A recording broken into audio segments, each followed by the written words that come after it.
Hi అండి. కుర్చీ తాత గారు నిజం చెప్పాలంటే ఆయన ఒక విప్లవకారులాగా ఆయన. నిజం చెప్పాలంటే మాట అనేది మర్యాదనిస్తుంది, మాట అనేది ఇజ్జత్ కూడా తీస్తుంది.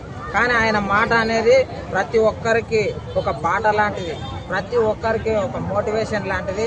ఆయన ఫస్ట్ టైం నేను పార్క్కి వచ్చినప్పుడు నాకు చాలా మంచిగా పికప్ ఏమంటారు, అది చాలా మంచిగా వెల్కమ్ చెప్పిండు. మంచిగా ఈ సిటీలో ఎవరిని ఎక్కనమ్మకు, మంచిగా నీది నువ్వు చూసుకో, నీ భార్య పిల్లలను మంచిగా చూసుకో, నువ్వేం పని చేస్తున్నావు ఆ పనిని మరవకు, మానెంబడి అని చెప్పేసి చెప్తుండే. ఇది నిజంగా నా గుండెల్లోంటి చెప్తున్నా ఆయన మాటలు. ఆయన ఎప్పుడు ఒకటే మాట అంటుండే, పని చేయకుంటే ఇంట్లో విలువ ఉండదు, బయట విలువ ఉండదు అని చెప్తుండే. కానీ పని చేసుకుంటూ వచ్చి వీడియోస్ చేస్తా కాబట్టి చాలా అంటే చాలా ఎంకరేజ్ చేసిండు మమ్మల్ని. ఎంత ఎంకరేజ్ అంటే తప్పుడు మాటలు పెట్టకండి, తప్పుడు మాటలు కట్ చేయండి, మంచి మాటలు పెట్టండి, సమాజానికి ఉపయోగపడే వీడియోలు తీయండి, రైతుల సమస్యలు చెప్పండి, ఉద్యోగాలు లేక